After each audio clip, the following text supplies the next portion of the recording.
एक समय की बात है। विलो क्रीक की सरसराहट करती झाड़ियों में एक छोटा सा मेंढक रहता था जिसका नाम था फिनले।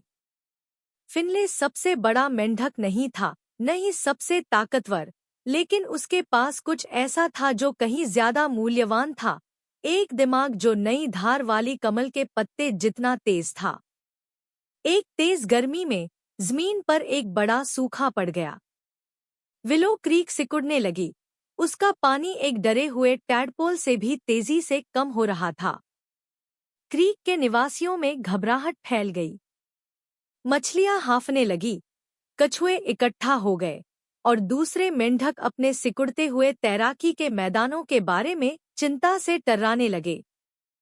हालांकि फिनले ने हिम्मत नहीं हारी। उसने अवलोकन किया। उसने देखा कि पानी का स्तर हर दिन गिर रहा था, जिससे कीचड़ भरे किनारे उजागर हो रहे थे और कुछ छोटे जीव अलग थलग पड़े गड्ढों में फंस रहे थे। उसने कुछ और भी देखा, एक बड़ा, आंशिक रूप से डूबा हुआ लट्ठा जो किसी भी मेंढक के लिए हिलाना हमेशा बहुत भारी रहा था। अब पानी कम होने के कारण उसका अधिक हिस्सा बाहर आ गया था। दोस्तों, फिनले ने अपनी छोटी लेकिन दृढ़ आवाज में टर्राया, उम्मीद मत छोड़ो, मेरे पास एक योजना है। दूसरे मेंढक, फिनले के शांत स्वभाव के आदी, उसे संदेह की दृष्टि से देखने लगे।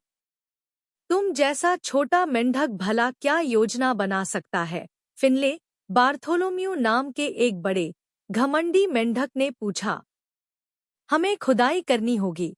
फिनले ने लट्ठे के पास कीचड़ भरे किनारे की ओर इशारा करते हुए घोषणा की। कोई भी गड्ढा नहीं, बल्कि एक नहर। यदि हम क्रीक के सबसे गहरे हिस्से से उस बड़े लट्ठे तक एक नहर खोद सकते हैं, तो हम लट्ठे को नहर में धकेल सकते हैं।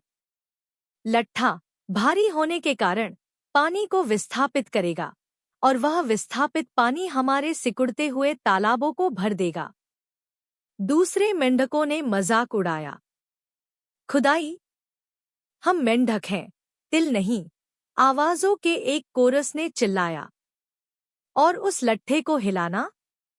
असंभव। यह असंभव नहीं है अगर हम मिलकर काम करें, फिनले ने जोर दिया। सूखने के कारण कीचड़ नरम है और लट्ठा पानी में जमीन की तुलना में हल्का है। विस्थापित पानी ही हमारी मुक्ति होगी। अनिच्छा से कुछ युवा मेंढक फिनले के आत्मविश्वास से उत्सुक होकर अपनी मजबूत पिछली टांगों से कीचड़ को स्कूपिंग करने लगे। धीरे धीरे बड़ी मेहनत से एक संकरी खाई बनने लगी। फिनले इधर-उधर फुदकता रहा, उनके प्रयासों को निर्देशित करता रहा, सबसे नरम स्थानों को ढूंढता रहा और उन्हें अपने जालीदार पैरों का सबसे प्रभावी ढंग से उपयोग करना सिखाता रहा। दिन एक सप्ताह में बदल गए। सूरज तप रहा था, लेकिन मेंढक काम करते रहे, फिनले की अटूट भावना से प्रोत्साहित होते रहे। नहर गहरी होती गई, इंच दर इंच विशाल लट्ठे के करीब पहुंचती गई। आखिरकार वह दिन आया जब नहर पूरी हो गई, जो सिकुड़ती हुई मुख्य क्रीक से लट्ठे के किनारे तक फैली हुई थी। अब लट्ठे के लिए, फिनले ने पुकारा।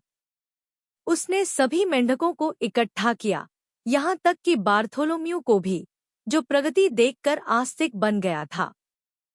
साथ मिलकर उन्होंने धकेला और धक्का दिया। उनके छोटे शरीर तनाव में थे। लट्ठा उथले पानी में भी तैरता हुआ चरचराने और कराहने लगा, धीरे धीरे नई खोदी गई नहर में सरकने लगा। एक सामूहिक छप-छप के साथ लट्ठा खाई में बैठ गया और जैसा कि फिनले ने भविष्यवाणी की थी, पानी की एक लहर बाहर की ओर फैल गई। उनके चारों ओर फंसे हुए तालाब सूज गए और एक बार फिर मुख्य क्रीक से जुड़ गए।